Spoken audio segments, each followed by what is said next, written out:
Okay, so let's go ahead and get started on our final video in this series. We're really going to enhance and make the site look a little bit prettier, and then we're also going to publish it as well.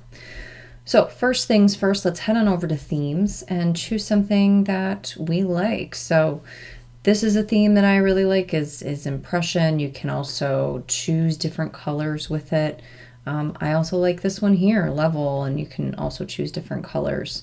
You can get a little bit more refined on the colors as well. So choose something that resonates with you, and a color and font styles that resonate with you too. You're going to notice that it's using capital right now, but if you change it to Frank, it's a totally different feel. So fonts can really change the feel of your site. The other thing is up at the top, you have different header types. You may want to choose a large banner, a smaller banner, or just to go with a giant cover, and that could look pretty cool too. So when you open that up, I'm just using our preview. People would have to scroll down in order to get to your site. So that might be something you like. Go with whatever feels good for you. All right, so we're just gonna change the header type back to the large banner. The other thing you can do is you can change the image. You can look for something on the web. You can upload your own image. So if you want to do a big skyline of Buffalo, you can do that as well. I did in some other videos that you may have seen, I have customized the top a little bit using Canva. So if that's something you'd like to do, go out, create your own banner, and you can upload it here too. Okay, so the rest looks pretty good. And we're just going to head on over to some of our other pages here to spruce them up a little bit. Let's head on over to resume. So again, remember last time what we did is we changed the header type to title only. That is my preference because I changed the theme. You can see that different themes are going to react in different ways. That simple one up at the top is really simple.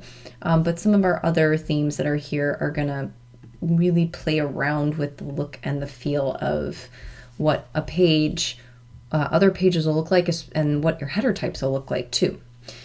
So choose something again that you like, and you can also tweak it from there. So another thing I like to do is play around with the way different sort of headings can look and feel on the pages. This might be something that's of interest to you, so I just clicked on the color wheel there and chose a different kind of section color. And another thing I like to do is raise our text. You can do it this way. You can also choose to make it like a title, or in this case, a heading is what's appropriate. And I'm just going to go ahead and center align that. All right, so that really calls that out. How you highlight different areas of your resume is important. So this space under here that is normally reserved for a date range usually is italicized. Usually whatever the degree is or the position is in bold. But you can call out different pieces of text in different ways. All right, so let's go ahead and mimic what we've been working with here.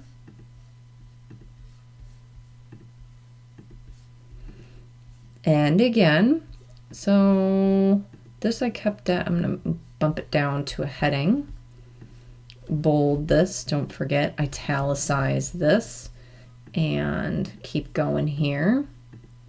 Changing this to a heading, we're making it centered aligned, we're bolding this. All of these details really help the look and the feel of your resume. Don't forget to make these things that start out a sentence or a line in caps.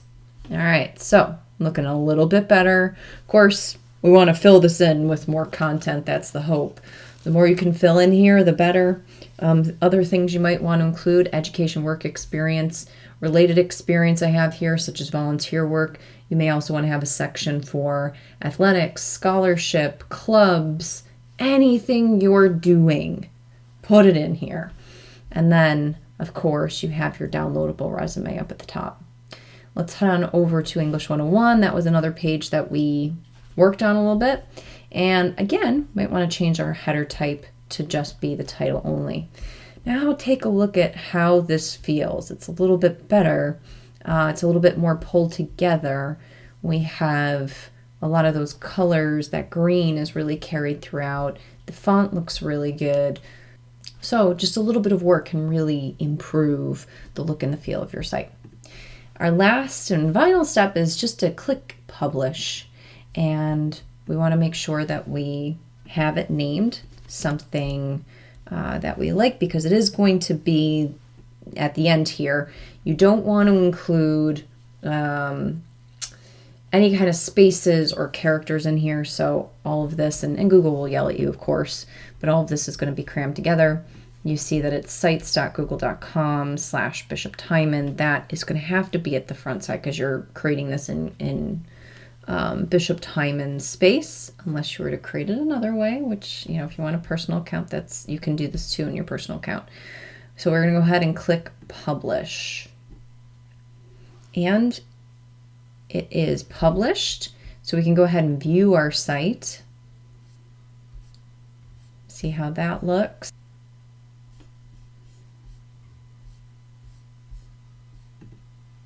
Click on English 101, and we have our assignments here. We can also choose to open those up in another tab.